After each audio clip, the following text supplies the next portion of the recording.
guys, welcome back. It is Saturday. It's raining outside, so we won't be doing any rides today. So I figured we'd do a little bit of maintenance slash swapping of parts. So I started with the Ozarktrail Ridge, moving some of those parts over to the new FS2 Slalom, and figured, what better day than a rainy Saturday than to finish the job. So let me show you what I've done so far and what we're gonna do today, and maybe a little bit more. It's gonna be more about just hanging out, wrenching on the bike, talking about the bike, figuring out who is this bike for? Is this bike for you? And the answer is probably yes.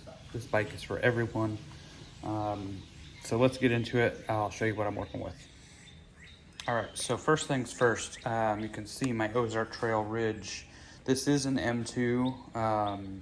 It just doesn't have the M.2 up there like the new one. But yeah, so I pretty much harvested everything that I put on here. I had the dropper post that's now on the FS2. I'm thinking about the Dior, but I'm not sure. So that's a 10-speed. It's the non-clutched version. I was a little disappointed when I got this because I thought I was getting the clutched version. It works just the same. It's just, you're gonna get a lot of slap because it's non-clutched. So the thing that I want to do today is I want to take the bottom bracket and crankset, the JG bike, off of here and swap it over there. So I'm hoping that that'll save a little bit of weight. All right, so I'm going to show you here. First things first, if you're changing these cranks out, you're going to want the right tools for the job. This is a bolt here that just basically holds the cranks, not necessarily on, but they do help when putting the cranks on a square taper. So this will go in and it'll drive in. While it's doing that, it'll push the cranks on. So there's going to be one of these on each side. I've pre-loosened those just in case if they were like super tight from the factory. We'll have another one here in the back on the non-drive side. It's a nice spinning setup, and it's smooth, it's fluid, there's no noise. It works real nice. So I've debated on leaving it on there, but I'm not necessarily chasing weight on this build. So from here, after you get these bolts out, you're gonna have to get either, if you don't, this is where it comes in, where you need the right tools. You can mallet this off, but you're gonna ruin this, you're probably gonna ruin everything, and it's gonna be unusable. If you wanna save this stuff, or if you wanna have an easier go at it, the right tools for the job are always gonna be your best bet. So you're gonna need a crank puller, and we've got one of those right here. So basically this is a 3-piece tool. You got you got a threaded piece with like a nut style end, and basically what you do, you loosen this off a little bit, and you thread this into, there's threads here. Make sure you're going in straight, kind of start it backwards, and then once you hear it click, you start threading it in. You go in, it doesn't have to be super tight in there, just enough to where you're in. I usually do hand tight. And then this one, it's a pusher. It threads in until it meets the spindle on the bottom bracket, or the square taper piece. So once you've got it there, it's hitting. You can give this another quick turn, and then you can start tightening, righty-tighty. And it's usually kind of difficult at first, but you can use your crank arm as opposite leverage and just push. Push it, and it's also trying to be out of the way of the camera. It's kind of a little awkward for me sometimes. So once you get it, once it's about at the end, it should just kind of slide off real easy. There you go. So that's the idea. You can kind of see how that works there. This is threaded into here. It's pushing off in a way, so it's applying pressure, pulling it off. So just answer. Oh, God dang it. I am pushing like a lot on this, and it is not coming out. It's not even budging. I can't, and I'm sure I'm going the right way this time. I don't know, maybe I'm not.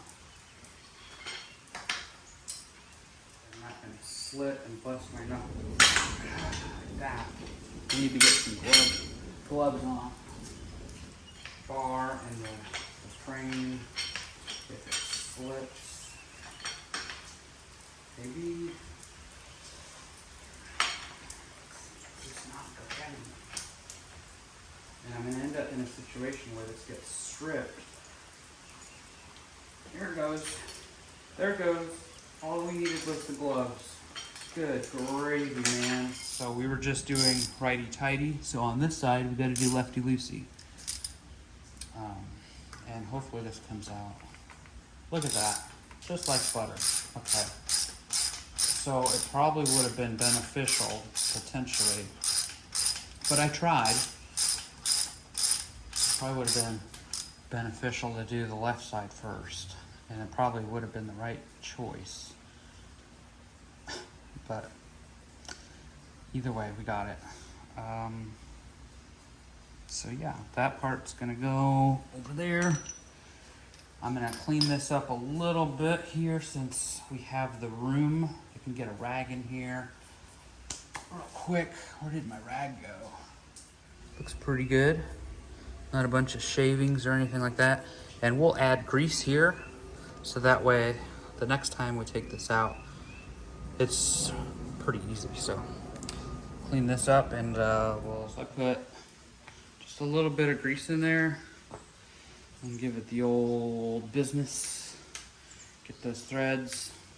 Doesn't have to be a lot, just a dab will do you. Plus I already still have some on the threads of the bottom bracket there. Again, this is the right side or the drive side. It's got the little tighten indicator. I'm gonna throw this through. I am gonna leave that spacer on there. I like to reverse thread it first until I hear it click, and then once I hear that click, I thread it the correct way to tighten it in.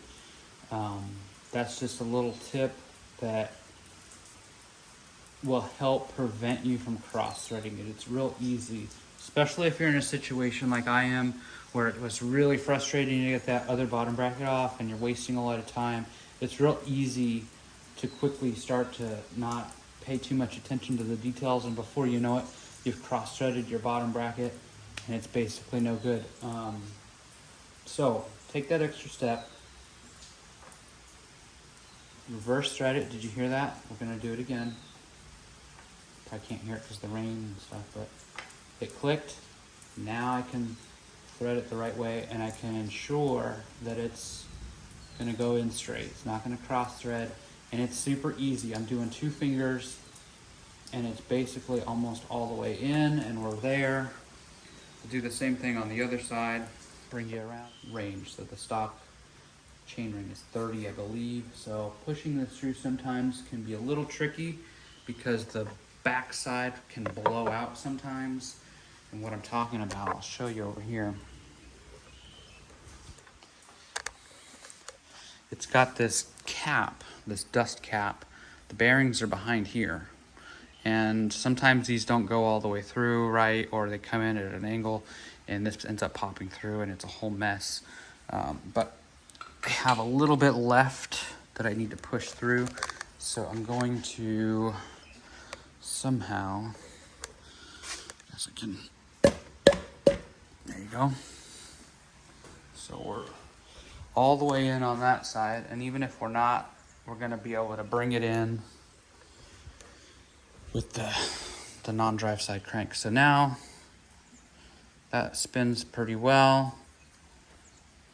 It's not bumping, and we should be pretty much the same for our chain line when it comes to that. Should be pretty close at least. You'll notice, you probably can't see it from there, maybe you can, I'll bring you in a bit. There's like splines on here, and this other crank can only go on one way. So it's got grooves inside there. You can see that big gap, and then all the other gaps are the same size. The big gap down here in the bottom. That's gonna make it to where you can only put this on one way, and your cranks aren't gonna be going the same way. They're gonna be going the opposite way in which you want. So you just kind of feel for that groove, and then you're done. Goes right on, super easy, and super quick.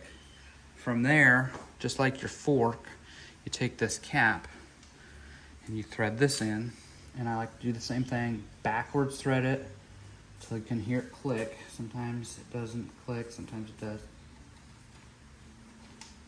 There you go.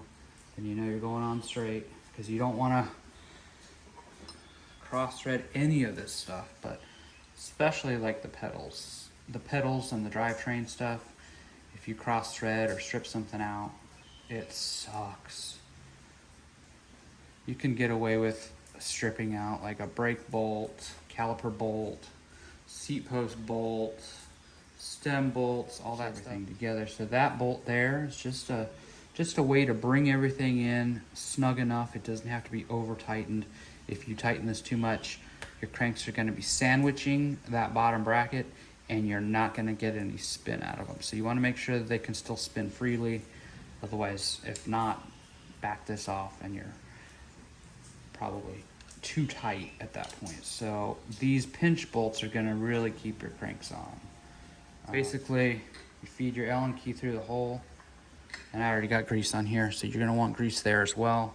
These were freshly greased just the other day, so I'm not too concerned. And there's also a little bit of remaining grease in there. So the pedals work by tightening towards the front of the bike on both sides. So I'm doing lefty tighty on the non-drive side, and it's going in nicely, nice and straight. I'm gonna give it a quick bit of pressure, and we're good to go. Make sure I'm going in straight. And you can feel it catch, and it should be very smooth. I'm just using my fingertips. If it's hard to get in, back off and come back and try it again, because there's no reason why it should be super hard getting these in. Once it starts feeling super hard to go, and you're not all the way to the bottom, like you're not all the way screwed in, that means that you're cross-threading. And it's super easy to do. And that's it. I'm gonna throw a little bit of grease on this through axle, because I feel like the bike can be a little bit faster rolling. By kind of lubing this up a little bit, it helps keep it kind of smooth. Just a thin layer is all you really need. Simple. All right, so we got that in. The wheel is back in. I can put this to the small cog here. Make sure that the chain is fed onto the jockey wheel. Bring this through. Line up your narrow wide, which would be that way. Good to go. So, I don't know that it's gonna save a ton of weight, but I think it's gonna save a little bit of weight. But I'm just gonna go through the shifting real quick, make sure that it's not too tight of a clearance. Now that I've got 2 extra teeth on the front, it could potentially have the chain be a little snug when we're going into that top first gear. We'll shift it to 8, 7, 6, 5, 4, 3, 2, and you and 1. Need a little bit of adjustment, but it makes it through. It's a little tight there, like you can see. That is like, I guess it's not terrible. It looks worse when I was standing up, but you want to have a little bit of bend here, which I do, but you definitely don't want this going too much farther than where it's at. I've seen some people, you know, when they're in their granny gears, they got this bottom jockey wheel damn near touching the bottom of the chainstay. That is too tight. You need a longer chain and some adjustment. But I haven't adjusted this at all. I've basically been using it as it came out of the box, and it's been pretty good. I think that since I've been riding it for the last week, whether that's at the trail or here at the house, that cable is starting to stretch a little bit, starting to break in, and that's a real thing you're going to want to pay attention to. Make sure that, you know, after a few rides, you check everything, because it's going to kind of slacken up and your shifting might not be as crisp. It's not the bike, it's not the drivetrain, it's not, you know, a defect. It's just what happens, and it happens to all bikes. Eventually this chain breaks in, or not this chain, this cable, it stretches a little bit, it wears out over time, and the longer you use it, the more it's going to stretch and wear out, eventually leading to needing to be replaced. But a quick turn on the barrel adjuster, or even you know, loosening off this bolt here and pulling some extra slack through, will help get you back to where it was. So I'm going to end it here. I'm going to clean up the bike, clean up my mess that I've made, to make the swap. I'm going to put those cranks over onto the Ozarktrail Ridge, just so it has something on it.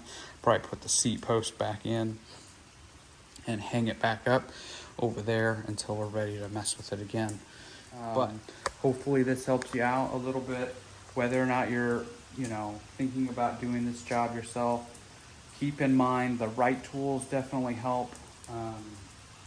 If I was to try to do this without the tools, like I mentioned in the beginning, with a screwdriver and a hammer, it probably would have been a heck of a lot harder. Especially this right side was so tight, so tight. No reason for it to be that tight. So get out there and ride if you can. We had a few days, probably about 5 or 6 days of nice weather, and now suddenly it's raining again and my trails are ruined. So I'm gonna have to go out there the next time we get some sunshine and it dries out a little bit. I'm gonna have to re-rake and repack, and that'll be it. Thanks for watching. I'll see you on the next one.